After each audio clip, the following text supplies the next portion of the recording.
Good afternoon, David Kirsten with Quantum Leap Show.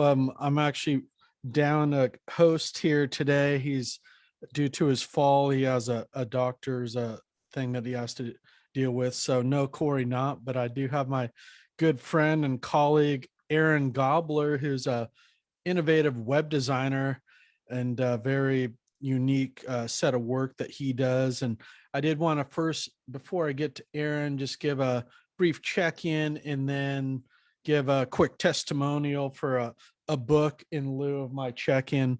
Um, really, I just had this, I'd mentioned it on my, part of this purpose of this show is to be educational. And I like to kind of share things that have made a big impact on my life and career, kind of my business development, professional development. I think I have shared it on my Instagram, but this book called, let's see if I can get it to You Were Born Rich. So it's Bob Proctor. And he wrote this way back in the day. And I realized this whole kind of system that, both John Maxwell and Bob Proctor created is all pretty new. Tony Robbins, it was really the late 70s and 80s. Before that, you didn't see anything like this in leadership or professional development. So, that's why I really see Tony Robbins, Bob Proctor, and John Maxwell as really trailblazers. And, this is a great place to start if you're interested in some of the ideas about how to generate a quantum leap. And I won't do a full review now. I just wanted to share that as a little educational moment. And with that, I wanted to get to Aaron, who we've had on the show before, and he's a very tech savvy guy. I was complimenting him on how calm he was today because he actually does a radio show as well. So he's a veteran of broadcasting as well. I'm coming on his radio show soon, and we'll talk a little bit more about that. But he's a web designer, and he also has a programming background, so he can do some very unique and interesting things with websites. And I just see that he has this standard of excellence for the work that he does, and really the experience that he brings makes him such a quality web designer, and a lot of folks in our networks use him. And with that, I wanted to turn over to you, Aaron, just to introduce yourself and tell us kind of and our viewers what you do and how you do it. Great. Thank you, David. Thank you again for having me as a guest. I always appreciate being asked to be on your program. So you had mentioned website design and also my radio show, and both of those have deep roots in my life history. So neither of those are really recent interests, and so I've been kind of cultivating them each in some way over all these years. And I became interested in computers when I met my first computer in 1976 when I was only 12. And I used to hang out at the local Radio Shack store and program their TRS-80 computer. And by like the age of 16, I already written a data entry system for John Wanamaker's department store. And I've held many programming and database management jobs. But when I discovered the web in 1994, that's when I took a direction. That's where I knew I had to go in that direction. And I launched PagePoint in 2001, but I had registered the domain name pagepoint.com in 1996. So, and then we had a company of about 7 employees at one point. And since for the last 10 years, I've just been on my own, have a little more flexibility, just running it myself and not having employees. And then the radio show is something that I have a history back on, having a little radio station in my parents' basement that was basically wired to a speaker in the kitchen. So my whole audience was my mother. So that's shown itself through a variety of things like, disc jockeying, parties, or working for a disc jockey company, or disc jockeying a wedding here or there. But it's come kind of full circle back to me actually doing a kind of radio program, and we can talk about that. So. Great. It's interesting to see how those things originated and how you brought those to fruition. And you've really been with the web from its inception. And I know Mhm. we're working on my industry leader site, which is going to have a number of things at full build out, but Aaron can help with really an elaborate site or a simpler site. And he's been just a pleasure to work with. And, more to come on that. He did also build our chapter BNI chapter website, which is very good. And I think probably the best way is to just go through some of the recent examples that you have, including your radio show, and just take a look at Sure, some of sure. the sites. Sure, I'd be glad to.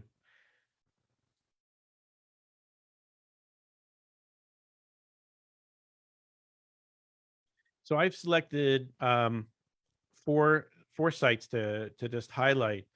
Um, and so this is a site for a home staging company, a very high-end home staging company, and people would hire them to stage their home prior to sale. And so this company's um, plan really was to come in and maybe repaint, refurbish, improve the curb appeal, put in staged furniture, etc. And here's an example where a designer that designed collateral for them, printed materials, worked with me and gave me very strict parameters and specs for how the website should look so that it would match the printed materials so that there was a consistency. So what you're seeing is a very tight design.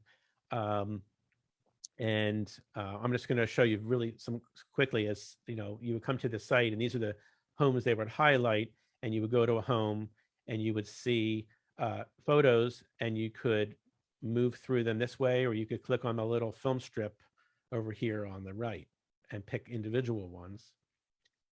Or you could also search by the type of uh, so there's a search feature here as well. So you could say, well, I'm interested in what you did for mid-century modern homes, and so you would get the results here, and then you could visit the different homes and see how they treated each of those homes.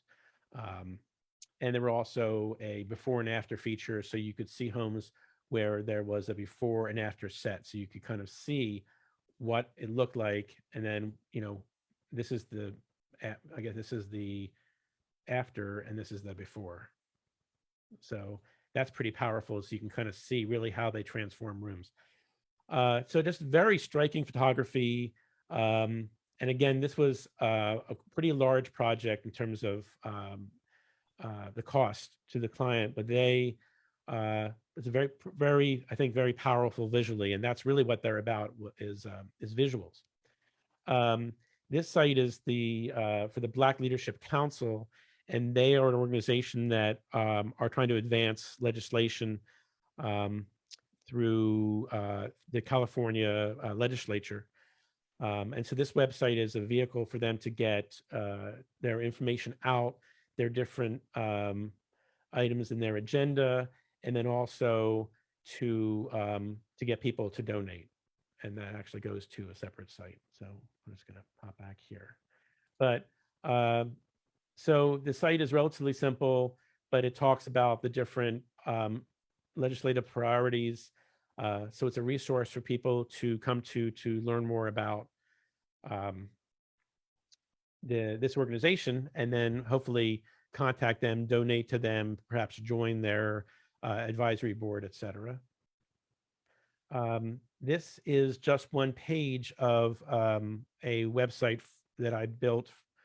Basically, just 2 pages right now, but this is the most critical part of it, and this is a directory of the members in our BNI chapter, and it shows you everybody at once.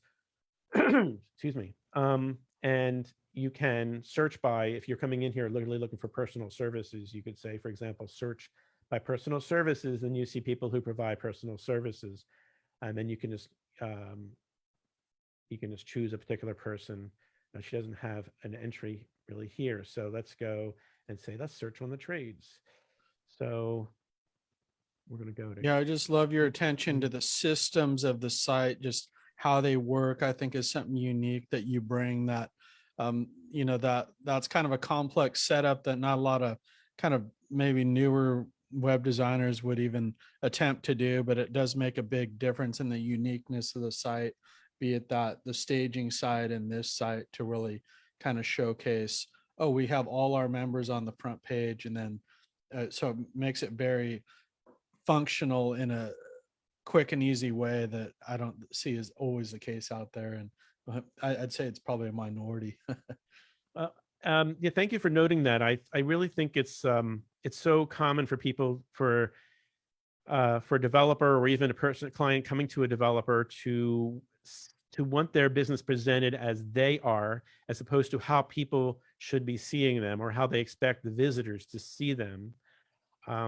One striking thing about having everybody on that homepage is that you in this landing page is that you see all these smiling faces, and there's 34 of them, and you may not count on them right away, but you just see there's a lot of them.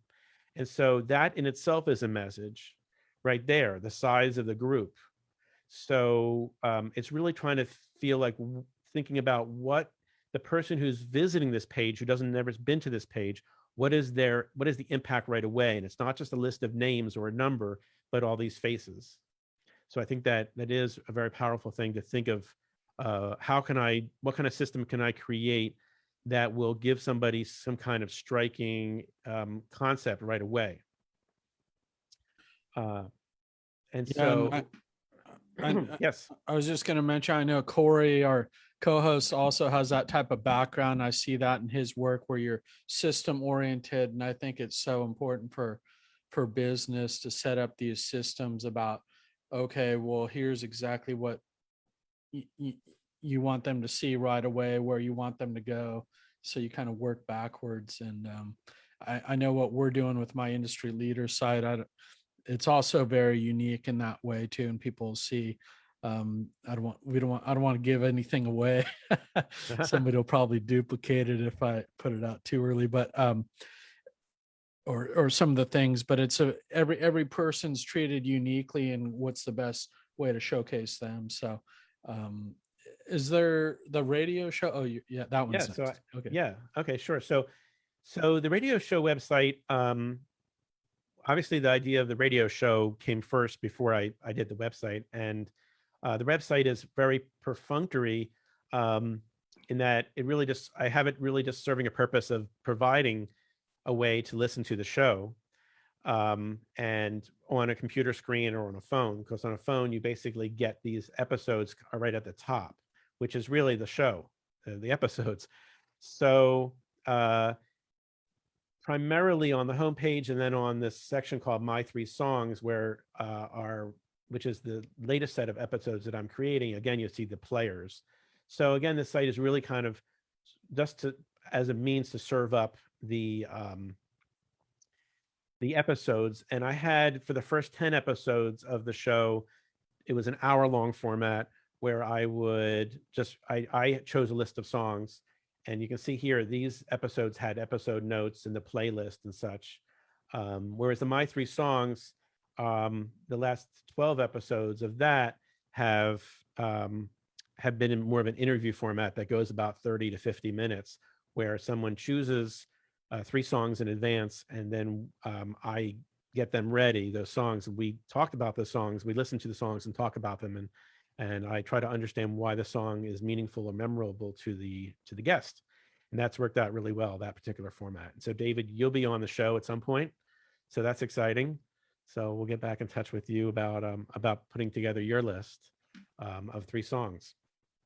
Yeah, no, I love the look of this site and the graphic design, how you combine it with that functionality. I think it is rare, for example, I have a podcast, but I don't have something that looks like that on my website, which is such a nice touch, and it really showcases kind of who you are. And I know we're doing some of that with my news site, which makes all the difference, but not a lot of people know how to do that or even think to do it, so it's you're really about putting your best foot forward, and how do you showcase that? And then you combine it with this other great, the templates are amazing when you use those colors. So I know you had a graphic designer who helped you with some of the graphics on that, but then you're able to put all those colors and combine that with the functionality of the site, which is powerful.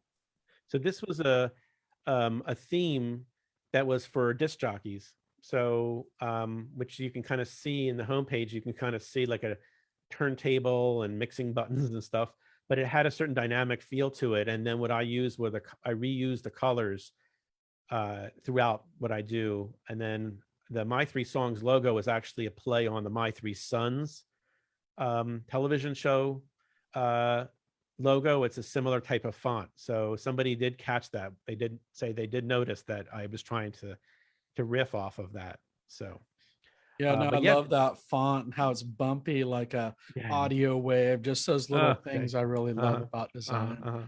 And it kind of means something different to everybody, but I think there is such a big focus on design, especially in the Bay Area. So it's Yeah. good to see you really setting a standard for web design out there, and some of these sites that, you know, would normally only be available to maybe bigger companies or maybe bands like Green Day or Metallica who can afford to do the elaborate sites, but bringing this type of thing to, you know, solopreneurs and really our network here in the Bay Area. And I know you've been doing that for before I was even in the video field, but it's a nice synergy between our design folks and our chapter. And, you know, we have a graphic designer and I do the video and the web design. So we all kind of play off each other too at times. So But I do want to put in a thank you to you, David, because I was inspired by the your, like, I had been on a guest on your programs prior to me starting the radio show,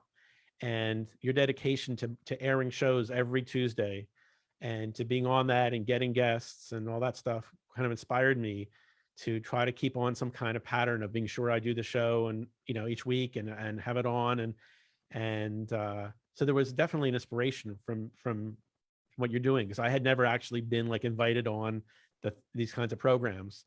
And so it was definitely inspired me. So thank you for that. Yeah, no, good to hear. And that's what makes all the difference, you know, is putting it out every week. And I think with ideal clients, people see that, you know, if you're only putting it out once in a while, and people admire you for that, oh, this guy is putting on a real show, you know, because it has to be kind of a lot of, I think 80 or 90% of people, it's every 2 weeks, or maybe it's once a month, or it's whenever I get a Yeah, chance. But exactly. when you can put it out every week, and of course you take breaks, that makes it a completely different show. And I see that with your show, how much better the show gets and how you refine finding your audience and some of the unique things you do with it. And then just all that content that's generated too. So I did want to see if I've highlighted a few of these things, but what else would you say sets you apart from web designers in the field? If somebody was, say, maybe looking at a few other designers out there. So yeah, thank you for that question. It's something that BNI and, you know, definitely business organizations gets you to kind of think about. And I've had to think about it over the years. And also just from experience that I believe there's a camp of website designers who start out as graphic designers, and I know several. They have an art background, or they have a like a really graphic arts or a visual arts background, and then they've kind of moved into or splintered or have a separate arm of like not just doing visual work, like our friend Lawrence McKendall, who does graphic work, visual work for print, but also has done website work as well. So I see that that's a certain school there of that. Then I also see a school of people who are like come at it from a very technical standpoint, or very programmatic coding background, and that's how they can do websites as well. And I feel like I've got a good mix of the classical programming background, and also I don't come from an art background, but I know how to take a visual design and create a website from that design. So it can be a Photoshop or just a visual that I'm looking at, and I can kind of replicate it. But I have a I have an ability, I believe, to clearly explain technological concepts to clients so that they get it. So I'm not talking too much in computer speak.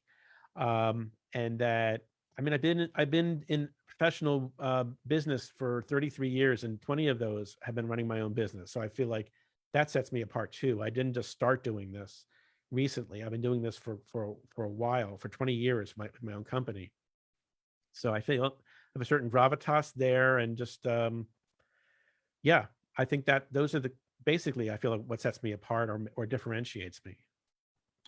Yeah, and I know your work speaks for itself, and I tried to call out some of those examples about the functionality that a lot of people may not realize at first glance how unique that is. So, Mhm. we can.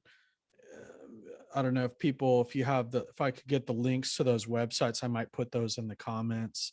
Sure. To If you don't mind emailing me those, because I think they're Yeah. very nice examples of sites that Sure. people would want to check out. Thank Um, you. I do see you as really meeting these success principles that we look for on this show. And you're, for example, the one who introduced me to Rotary, and I know you're a member of both Rotary and the BNI, our BNI chapter. I just wanted to see if you could tell us about um, what these groups have done for you and why you think they've been an important part of your life and your Mhm. business. Sure. Thank you. So I've been a part of Rotary since 2002. So that was very shortly after I started my, being self-employed with PagePoint. And it really was driven from wanting to be around adults. I had two young children at the time, and my spouse was a professor at Cal, so I was often at the house on my own, and I really was not around other people. So the Rotary was an opportunity for me to actually be with other successful people. And a theme for me has always been, and I've read this in books, is like, if you want to be successful, surround yourself with successful people. So these were people who were like the chief of police, the superintendent of the schools, the owner of the city, the big paint store in the town, and people who were movers and shakers, had lots of connections. And so I saw this as an opportunity to meet these people and get to know them. And through that, eventually probably getting some business, but I wasn't going there really with the idea that I was going to get lots of business. It was more like it was providing me an opportunity to be around people from the community that I normally wouldn't just happen to like meet. Um, and then out of that, because I've been in Rotary in the same Rotary Club, in the Albany Rotary Club, for almost 20 years, is building friendships um, and getting to respect others and having them respect me and see how I work, see what I do in a volunteer type of organization and leadership roles I take, and they can then project that onto how I would do business, because I would do business the same way. And so that has I've gotten a lot of business from fellow Rotarians and other people in Rotary that are not in my club. And then BNI really is more focused on the business aspect, the networking first.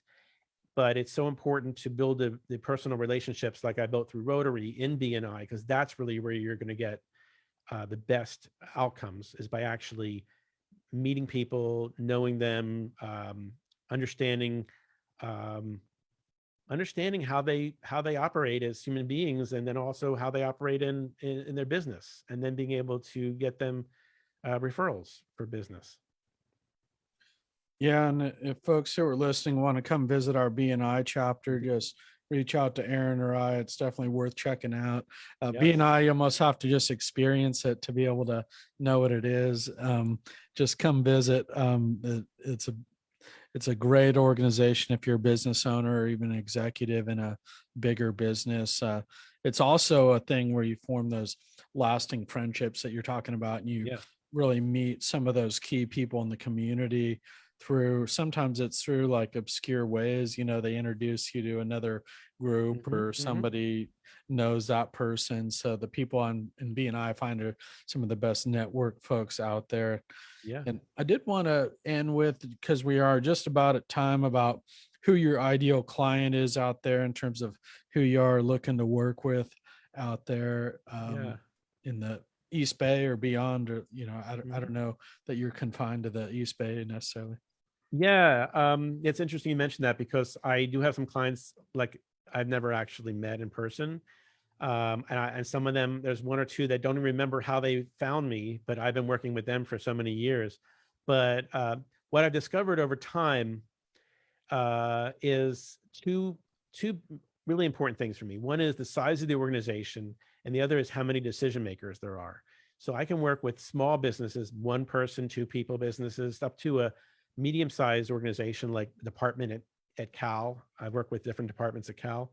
Um, and it's so important, I think, for me, is how many decision makers there are, because if there's like 5 or 6 people, things take much longer, things slow down. And even if you have a group of 5 or 6 people on a committee, if you have 1 or 2 people who are the decision makers, I think that's really, really critical for me. So I would say that is my best client, is a smaller, medium-sized organization with 1 or 2 decision makers. And then whatever their needs are, I can work with them, and we can build the rapport quickly and get decisions made quickly. So I think that's really the critical thing. Great. Well, thanks for the insights, Aaron. And You're welcome. great to check back in with you. And Yes, I certainly. know I love your interpretation and explanation of Rotary. We need to put you on one of our Rotary ads about why join Rotary. Sure, I'm glad to do um, that. but and you just have a lot of wisdom that you picked up in business and web design, and that really shows. So it's Thank you. perfect for the show, and Great. we'll check in soon, Yeah. once next year sometime. And well, Yes. I'll be seeing you in the morning, but Yeah. in terms of this show, and I will be coming on your radio show, so I look forward Awesome. to Awesome. that. I look forward to that. Great. Thank you for the And opportunity. sure. With that, we're going to sign off for the first leg of Quantum Leap with Aaron Gobler, and Jake Ralston's coming up next in just a few Awesome. minutes. Okay. Thanks, Aaron. Very good. Thank you. Bye.